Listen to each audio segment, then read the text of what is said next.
Hey guys, welcome back. My name is Kylie and it has been like 3 months since I posted a video. Almost 3 months, almost 90 days.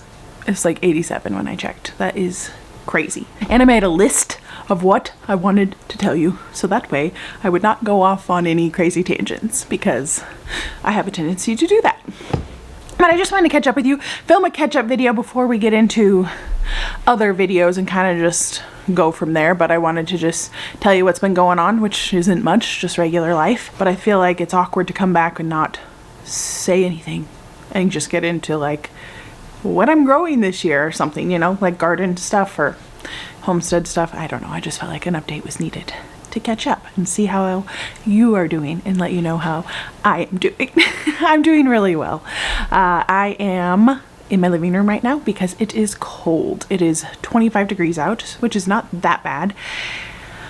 But we have had a very mildish, I'm going to say ish winter because we have about 6 inches of snow and ice outside. It's mainly ice because we haven't had fresh snow in a few weeks, and it's just been relatively warm in the days. Are getting single digits at night. So we're getting into the 40s and sometimes pushing 50s, which is crazy for January.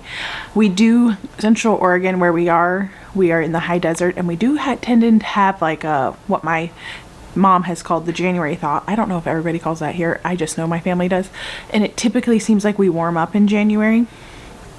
But I know we're also in the middle of, well, we're finishing up the last year of the grand solar maximum, so it's making our days a lot warmer. So we're getting up quite a bit higher. We do have a lot of snow on our mountains, which if you're a local Central Oregonian, it's like a thing we're very proud of, is that our Mount Bachelor, which is one of our local ski resorts, has like the most snowpack of the whole nation. So we're pretty cool.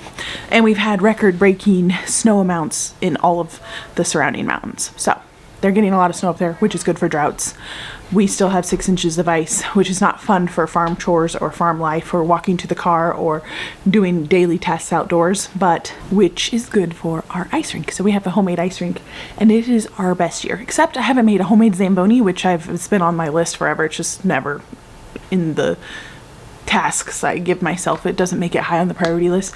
But this year, because we haven't had much precipitation in the last 3 weeks and we've been really skating on it, I've been in some competition on that rink, hockey style. And yeah, let me tell you, I've lost every game against my children. They're pretty good. They even beat Trey and I, which they're way better on skates than both of us, and they're way better at maneuvering. I used to be, I'm not anymore. The boys are way better than me. They're on it more also. So they have a lot of fun on it. I'll insert some footage of it. It's just been fun. We've had a ball. It normally like could warm up a little bit or rain or something to make the ice melt a little bit, but we've been skating on it so much it's just like a treacherous. The boys are fine. I am not. I cannot skate on it because it needs smoothed out, and there's all sorts of, we've just been skating on it for weeks and weeks without it being smooth. So it's a bit treacherous out there. So I did biff it hard, but I survived. Hockey gets a little aggressive, especially if you have 3 boys. Gets a little crazy, and we're all amateurs. We don't know what we're doing. We just play for fun, and all of our equipment is, except for some ice skates I did have to break down and buy some new ones, is secondhand from garage sales or thrift stores, and my ice rink is made out of logs and greenhouse plastic. So we're very cheap, but it works. And where we live in Lapine, Oregon, we get cold enough, obviously, in the nights. This is like our 5th or 6th year having an ice rink, and it's just fun. Now, the pain in the butt is when we get a lot of snow and you want to ice, if you want to ice skate, you have to shovel the rink first. Unfortunately, I guess right now we haven't got snow in the last few weeks, so we haven't had to shovel much, and I have used a hose and done this, and I'm a bit shell-shocked because one year I had a perfect rink and I used the hose to smooth it out and the ice cracked, and then you have a disaster. Or if you forget about the hose, which I've also done, it'll go underneath, it'll like go down on the edges of the rink, and then the water goes underneath it and will break your rink as well and make it gets bad. Okay, that's what I'm telling you. Or I've had it where I spray it down and it creates this really thin layer of ice on top of the ice, and then you skate through that and it's like you're skating through a frozen puddle on top of your frozen rink, and that makes it worse than what it already is. So there's a lot of you would think, oh, just spray it out. No, it's not. It's more complicated than you think. This is why people use Zambonis or like warm water, and I've seen homemade ones. I just gotta do it, okay? I just gotta do it, but I don't think it'll be this year. No, it is what it is. Well, I'll get it. Hey.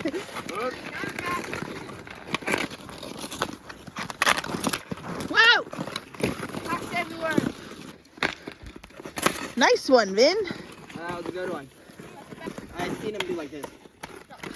We are the amateurist hockey people in the world. Playing for fun. Huh? He was playing for fun. I know. We don't know what we're doing. We got sticks at a garage sale. And our hockey nets too. Whoa, good one. I think... It's actually my boat, Kitty.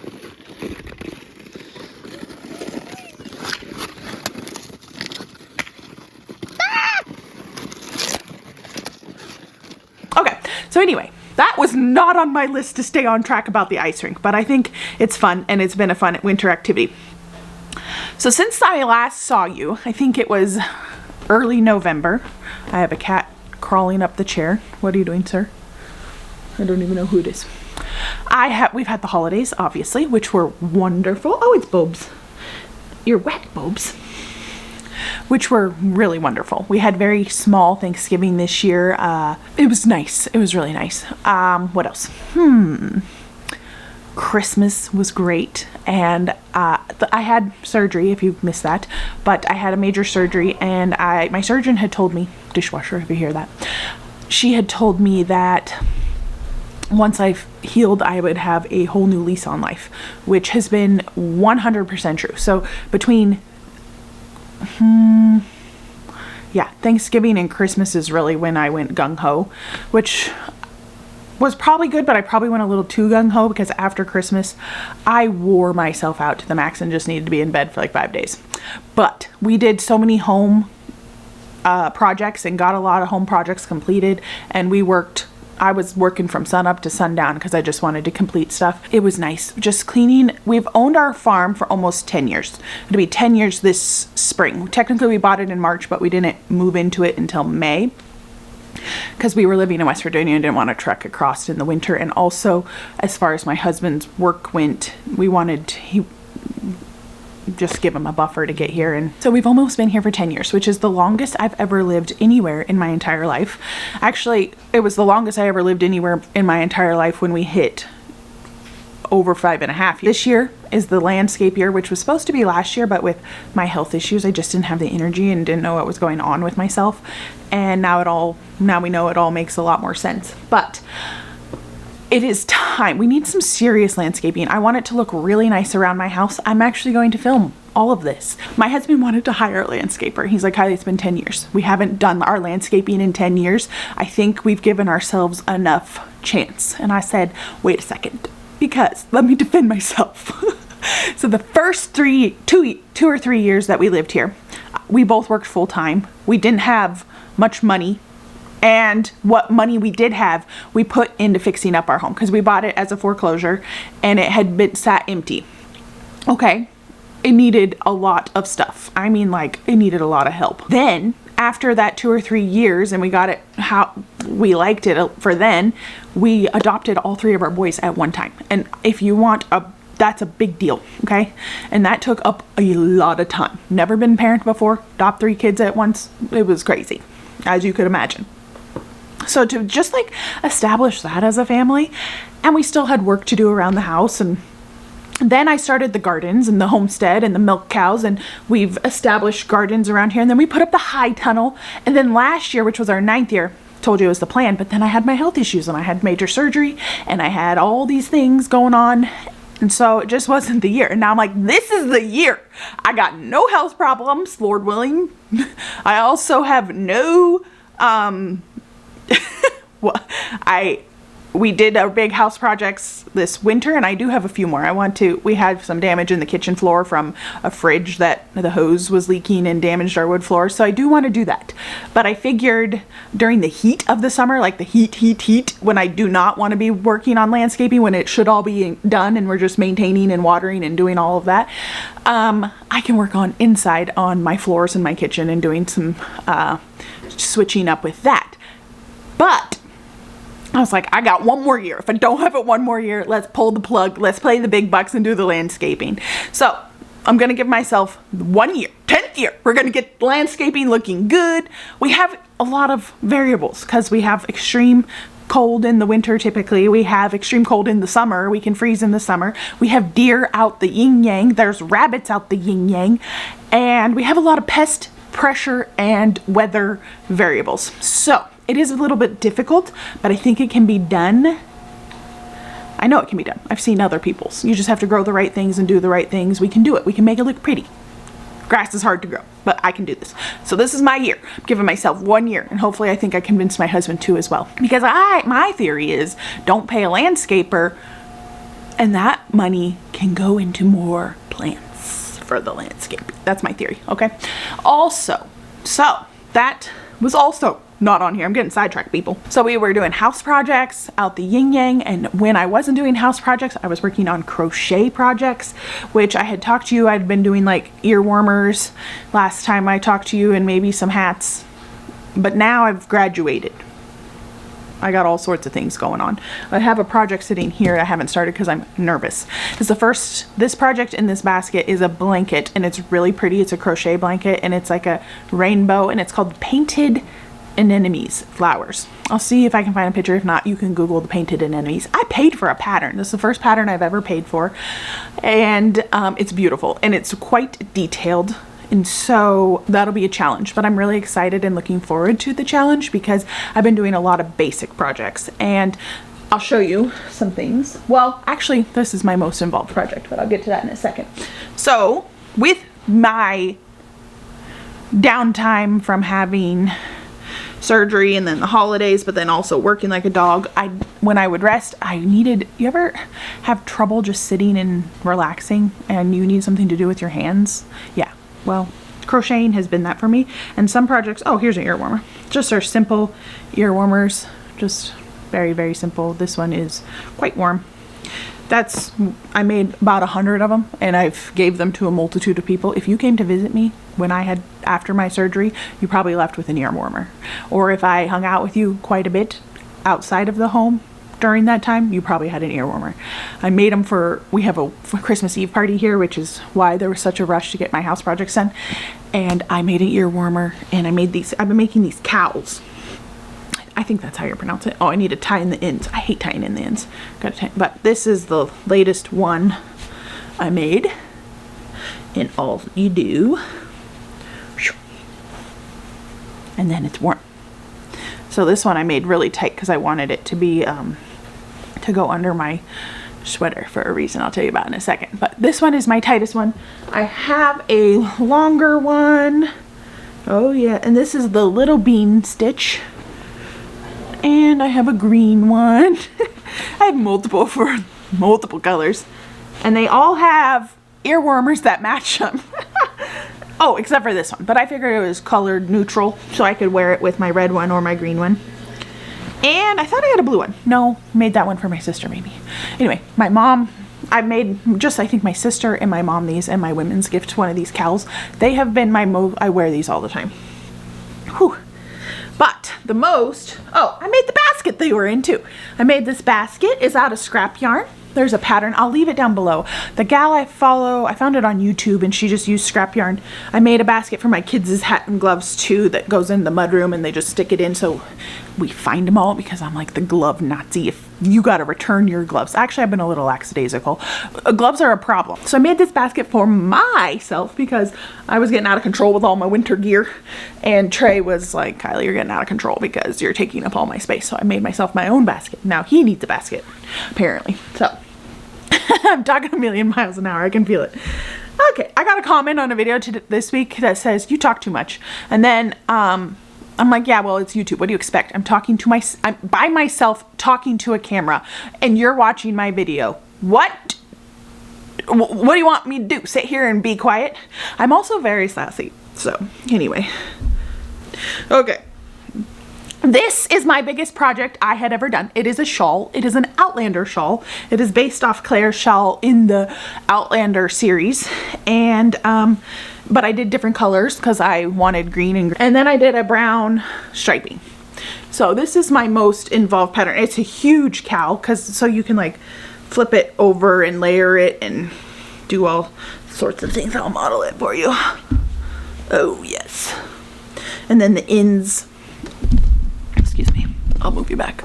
And then the ends can go whoosh, and you tie it around behind you, and yeah. Anyway, so this is my most involved crochet project. It took the longest. I worked on it. I guess I finished it this week, at the beginning of the week. I still have to tie in the ends. Welcome to my life. I know there's a lot of crocheters that like to weave in the ends and I like to knot them because I'm scared that they're gonna come out. And I've had this happen, and then your project unravels and that freaks me out. So I knot them and then weave them in, or sometimes I can't figure that out yet, so I just trim them. This is huge, and it even has this like pattern in the middle. And if you're like me and you're like, I want to learn how to crochet, but I just don't think I have the ability to do a pattern, follow a pattern, I get you. Like seriously, I was that. And I would have thought this when I first started crocheting the hats, it's just a single stitch, and I would mess those up. If you have a ear warmer for me and it looks wonky, got stretched out, bring it back to me, I'll fix it. I've been fixing people's. I've been fixing my sister's, my nephews, everybody's. I can use the same yarn and just fix it up. Typically I missed a stitch and you can tell it gets like, I've been fixing all of my mistakes. But now I'm fancy with my Outlander shawl. Now for the biggest news update of the whole video. Sorry, Bobs. I got a horse for Christmas and her name is Sugarfoot. Okay, I've been wanting a horse for a really long time. So when I was down for the count and really tired this summer, I was binging Heartland. So I watched Heartland forever. I read the books as a child, loved them, and now Canadian CBC channel, they do it. I've been watching. I watched it all when I was down. So I binged it. It was fun because it's similar to the books, but obviously it goes past the books, at least from what I read as a kid. I don't think, anyway, I've been enjoying it, and it's just got my horse craziness going. My sister got a horse this fall. It all started with my nieces getting involved with a real horse gal that is not far from us. It's in between my sister's house and my sister and house, which is like, we live 4 miles away, so it's really close. And the gal just has all these horse connections. And the gal had this horse that I ended up getting. I got like couple days before Christmas, and she contacted my sister, was like, hey, do you want a free horse? We need to rehome this horse. And my sister's like, I don't, but my sister does. And so basically Sugarfoot is her name. I named her that. It is from Heartland. She had a name that she was a rescue. So she was a rescue and she lived at this place that she was at, but the gal who owned her was disabled and she hadn't been ridden in 2 years. Now the timeline before that is a little hairy. I don't know what it was, how long she had been at that home before she hadn't been ridden, and it was in the valley. So the valley, and if you're not from Oregon, is like Portland, Salem, Eugene, that area of the Willamette Valley. She lived over there. So moving her here, it's a much drier climate. It's way better for a lot of things with horses. Like the sand, the pumice sand we have as our soil is just amazing for horse feet. And she's doing really well. I'd still like to see her with some more weight on her, but I might do actually a different video today and take you over and just film on my phone so you can meet her. But her name is Sugarfoot and she's sweet, and we've had some rough starts, but I've been riding her. I've ridden her. We've just been round pinning. Now the round pin is pretty icy and we just don't do that, and I just get on her bareback and ride her with her halter bridle, and she's been doing that. So she was a bit green, which means if you're not a horse person, it means that she hasn't been ridden in a while and not familiar with all the things. So she is cinchy, which means when you tighten up her girth, it's the strap that goes around her belly. we had some issues with that. I'll go into that. And putting in a bridle in her mouth, she was not a fan of that. And the first bridle we had on her was too big, and she was like getting her tongue on top of the bit instead of underneath it. And she just kept doing that. Now I have her own bridle that I've fitted to her. And if you weren't aware, I grew up on a horse ranch when I was young, and we had a bunch of horses. It was a 100-acre horse ranch in Eastern Washington. I had horses here in Oregon since I was 2. I got a horse. My first horse I got was a blue roan pony, and he was really small. He was a Shetland B pony, or Shetland A. I can't remember now. I've been so lost. His name was Sky Pilot Baron. We called him Sky for short. And he was a naughty little pony, but he did well for me. And he just passed away actually 2 years ago. 3 years ago, maybe. We were the same age, and I got him for Christmas when I was 5, and now I'm 35. So, and I got Sugarfoot for Christmas as well. It ended up being a whole lovely thing. So I have been using this cowl. I made it tight because I've been using my green cowl to go and ride her, but I wanted it tighter. This side is the chain, and I haven't figured it out. It's pretty tight because it's the starting chain you do with crochet, and this side's looser, but I actually like it because I wear a certain green thing I got for Christmas, and I put this on and it just goes flat on my chest like this, which I like. Anyway, so when I go and ride her in the frigid cold, it just is warm. It's warm. It's really nice. So she's been doing really well. Like I said, I'll just do a video with her and tell you more information. But I really like her, and I was telling Trey this morning, I said, Trey, I've been treating her for ulcers because she had a lot of stress, and we just wanted to just treat her for it. And I gotta go, and have been having to go every day to give her her medicine, which is just a little bit.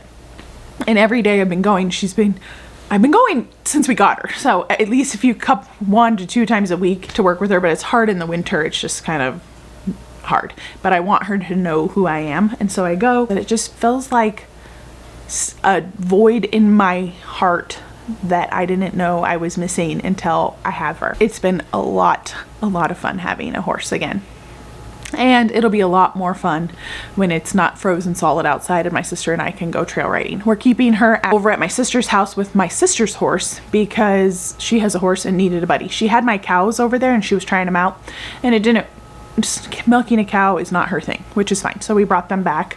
That is what's been going on. I have a horse. We've been working like dogs on our house, just getting all these projects done. And we're at the phase now, we've been here for 10 years. All the projects that we've done 10 years ago when we first moved in, we're better at craftsmanship than we were then. And so we're redoing. I see, like, I'm looking at all the windows in my living room, and the trim casing all needs redone. I remember when I did this and I was like, thought they were so good, but now they're just like, I didn't caulk any of the things. Some of the cracks are just showing more and more, and I think I can reuse the same lumber. I just need to do it better, more precise cuts.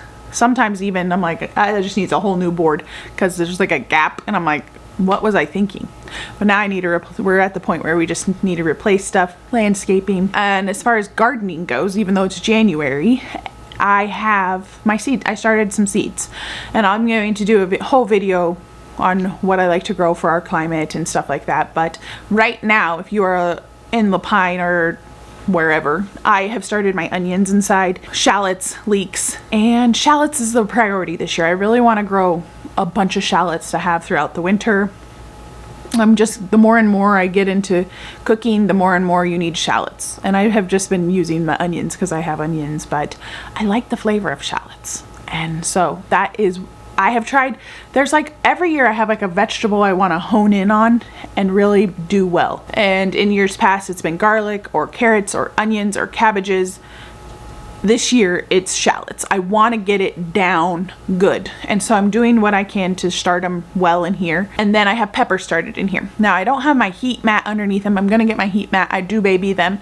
I want them big and strong before they go out into the greenhouse. Now I did this last year. They got huge and beautiful pepper plants, and then they got killed by a hard freeze at the end of June last year inside my high tunnel. We got down to 19, and the high tunnel can only, it basically does 10 degrees. So it got down to 29. That's enough to kill your peppers. So this year I was considering doing a small greenhouse inside my big greenhouse, which I've talked about before, so you could have heard that. But I had talked to one of these other gardeners that goes to my church, and he was in our community garden group, and he's pretty good with stuff. And he was asking me how I do my onions, and I was like, picking his brain about my peppers in my greenhouse, and he was like, I don't heat mine, but what I do is have a fan that blows the air around, that helps with circulation. So on those colder nights, if the air is moving, and even if we have one of those fluke nights where it does get down to 19, you could put a little space heater in there, and even though it's too small for the space, if you had the fan and the space heater going, it would help it and keep it from freezing. So he said he didn't think I necessarily needed to build a little greenhouse inside of my greenhouse. He said it would be a fine idea, but I could also try the fan and the thing. So I might do that. I haven't ever in my gardening life experienced going into July and hitting 19. Yeah, we'll freeze, like we'll definitely get below 32, but it never is in the teens until late September or mid-September. But you never know, it could, obviously. So that was disappointing because I had really awesome peppers, but I'm going to do it again. Try again. And you never know what will work. Also with gardening this year, we're switching with our irrigation and our second well kind of going kaput and drying up.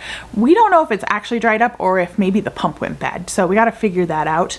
Cause I saw some water in there and I measured it and I did stuff and I'm like, it could have dried up because I know a lot of people deal with that, but we got to figure it out. So that's a project this spring, but we're switching to drip. The irrigation, when we were on the solar irrigation, we couldn't switch to drip unless we had a big filter because the sediment that came out of that second well was really big and it would clog up my wobblers and I'd have to fix those. So drip irrigation, just to me, unless I put in a massive expensive filter system, just wasn't in the vision for it. So this year, because it's running off our main house well, there's not as much sediment. I'll still have filters just to make sure, but I'm going to be switching at least my portion of the garden. We split it with the community garden for our church, and we're doing that again. So this will be our second year of the community garden, and we're going to do drip. I don't know if we'll be able to afford to do the whole thing, but I do have a company that does drip that reached out to me and I need to get back to them. So we're going to get at least half the garden on drip this year. When I had a lot of time healing, I rewatched the Ruth Stout documentary here on YouTube. It is a very old quality documentary, but highly recommend watching it. And she started gardening late in life, and she had talked about if you are dealing with weeds, which we are in the big garden, especially because it had gone so far unattended, that you're not having enough mulch. So basically that's going to be, and we're going to do a couple transitioning the back of the garden into hugelkultur beds. We did one last year. We haven't used it yet, but we've made it. I'd like to beef that one up and do a few more. And we're just going to mulch the crap out of the beds because, especially in the community garden side, which was the most neglected side of the garden, it was highly weedy in a lot of the beds. Not all the beds, but in a lot of the beds. And so I'm just going to mulch the crap out of it because I think that's our only option. And if then just spread the mulch apart and plant the plants. That's my theory. And the beds that weren't quite as weedy, I'd like to do the root vegetables like carrots or something. We already have my garlic for my family is out planted, and we had one final the community garden day and just told people that were regulars, and they came out and we planted a giant row on that side of garlic. So we have garlic coming up for the community garden this year. And as far as that goes, obviously I said we're doing it again, but I'm switching up the mentality. Last year I was like, we're gonna grow in succession sow and yada yada yada. With the amount of people we had, which we averaged probably 10 to 12 every week of people, but with the garden that size and only doing a couple hours, it just wasn't enough to do so many quick crops. So I'm going to designate a lot of crops that feed a good amount of people, that store well, and that take a good amount of the season. So that way, if we only have 10 to 12 people every week or every 2 weeks, we can still have a lot of food. So we're going to do huge rows of potatoes. We're going to do a bunch of cabbages, onions. We're really going to do a massive row or two of those because we had only done one little row. We probably had 50 onions, which we gave away so quick. We had a lot of requests from people at the church like, do you have any leeks or parsnips? And I was like, no, I didn't grow those because they take forever. But now I'm like, well, if people want that, one, we can harvest them small throughout the year and then we can give them to people, or two, we can, all of those crops that people wanted are storage crops, and we can, especially like onions or garlic or potatoes, you can cure them and then every week you just bring a bundle or a basket to wherever you need to go. You don't have to like, here's the 70 pounds of lettuce, which is, we had a lot of that so last year. So we're gonna do one bed of the quick returning greens and have its succession sowed out. And if we need more, if we have more help, we'll adjust. We'll go from there. But for now, we're going to use this 10 beds, the big beds that are in front. We're not going to use any of the side beds or the back behind beds. We're just going to establish these 10 beds. Because last year we had 8 beds established in the big side, and then we had 3 over here on the side of the greenhouse, if you know what I'm talking about. And we didn't use 2 or 3 beds in the back. I think 2 beds in the back of the main rows. So I'm like, forget that. We're gonna do the 10 beds up here, get it dialed in, maybe get some drip. If not, we have what we have and it's free, the sprinkler system we've been using, the wobblers, and go from there. So that is kind of what I'm planning on this year, and just really pounding out potatoes, which is a bit of a risk with our frost in summer, but we're just gonna mulch the crap out of them, and we're just gonna keep building the mulch. And if they get nipped a little, hopefully we're responsible enough to have it where they didn't get mulched or frozen too bad, or we cover them. So that is my plan this year for that. And for my garden plan this year, for personal garden, the little garden is on its 7-year break. It's its 7th year, so we're letting it rest. We need to do a lot of work in there. I want to mulch heavily. I want to compost heavily, harvest whatever volunteers we have in there, get out all of these extra raspberry canes, and I'm going to do some beds on the side of the other side of my greenhouse in the big garden, make into raspberry bed. Hopefully save a lot of seeds out of there, still tend it, still make it beautiful, still my sanctuary. I think we have so many perennials in there that it is going to make a big difference, and I'm still not going to be legalistic about it. I'm going to plant perennials in there. If I have something I need to plant, I will plant a perennial. I don't know if there's much space to plant any perennials in there, but there's 4 elderberry plants in there. I want to move out because they're alive and they're growing every year, but they're not getting huge, and I think it's because it's shaded a lot in there. I'm looking off camera to that garden. My eyeballs are over there. So I want to move out some things, dig up a crap ton of raspberry canes. I have given them to everybody in the community garden. I was thinking about potting them up. Maybe I could sell them for pretty cheap, like 2 for $5 or $5 for a big pot. I don't know. I got lots of ideas what I could do with them.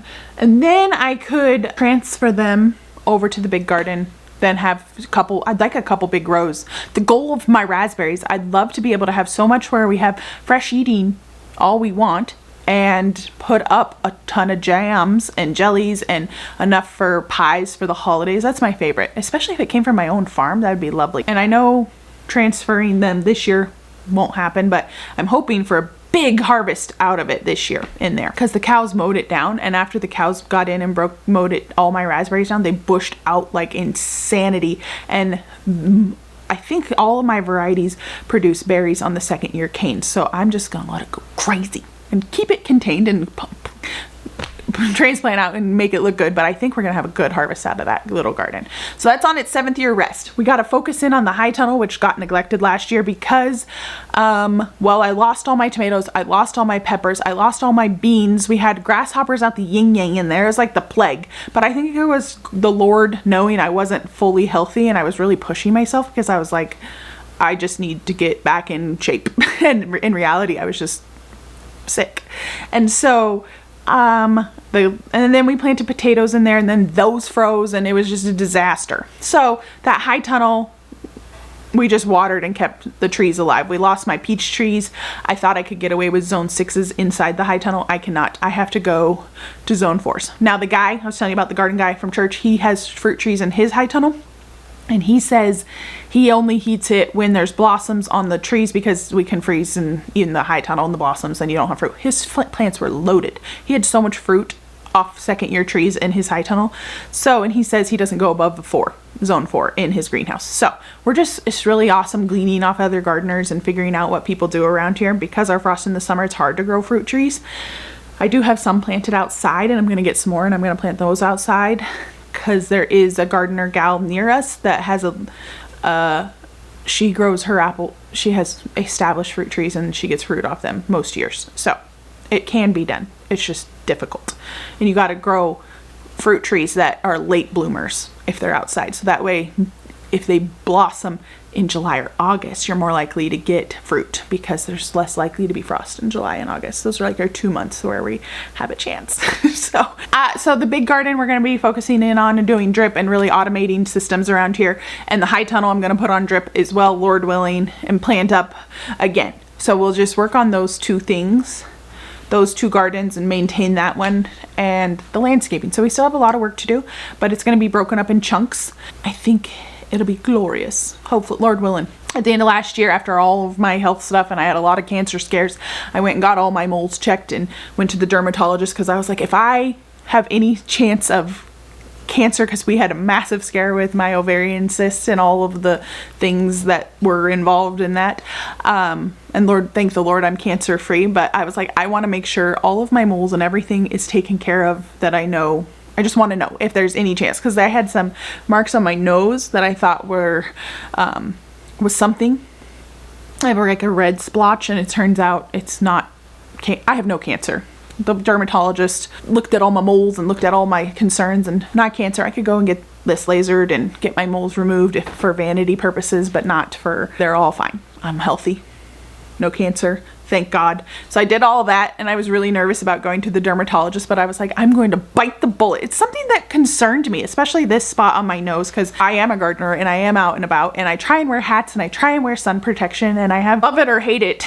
It goes both either way in crunchy communities, and I'm pretty crunchy, but my skin serum, which has like a skin tint for foundation in it, which is very light coverage. It's clean, but it has SPF in it, and that does help, but I don't wear makeup every day. And so I just was nervous that I had like a basal cell carcinoma.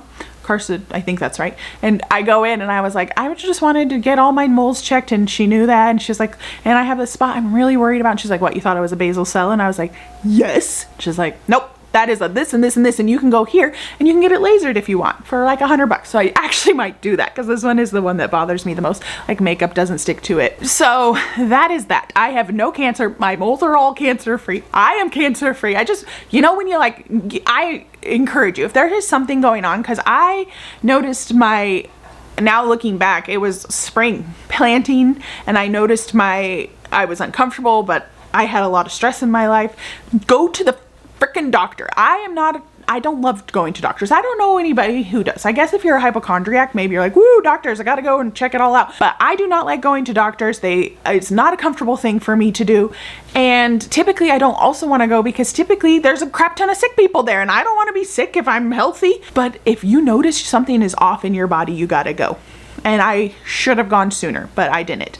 But then for all my checkups, moles, after all of the other cancer free, then I'm like, I gotta go. My deductible's more than met, and I'm going to go see if everything else, praise God, everything's fine. So, good grief, I'm a yakker. We've been yakking a while. Let me go through my list. I think I hit all my points and more. So that's my farming plan, my garden plan. That's my health updates, all's well. Holidays were lovely. We did get the stomach bug. Did you guys get the stomach bug? Yeah, that went through my house pretty well, and all my family. We did not get the secondary sicknesses that a lot of my family got. And here's a quick personal update with my grandma. She is alive. She is declining. She's been in hospice for what? 8-9 months now. She had her 87th birthday in December, on December 16th, and we got to go and celebrate with her, and she loves seafood, and we brought her some seafood, and she was able to eat with us then, enjoying every visit I get to have with her. And this week my sister went and visited her, and it was the first time she wasn't able to say I love you back, because normally she's like, I love you. And she wasn't able to say that this time. So that's kind of where we're at with Grandma. We are preparing our hearts and minds for a world without her. My sister said it best. I might cry. Obviously we've known it was happening for a while, that Grandma was going to go be with the Lord, but like when it comes down to it, it's been a long process, and she's had her highs and her lows, and sometimes so low we're like, oh, this is it, and then it hasn't. She perks back up and she's yakking and eating and doing all the things, and then it's that way for a while, and then we have a low spell. So sometimes we're like, it's just this is a low spell, and we just don't know. But it hasn't ever been this bad. But she had a conversation with my sister, and I think my sister worded this eloquently. And it was, she said, how is life going to be for you when I'm gone? And my sister said, well, Grandma, I'm going to be honest with you that my day-to-day probably won't change.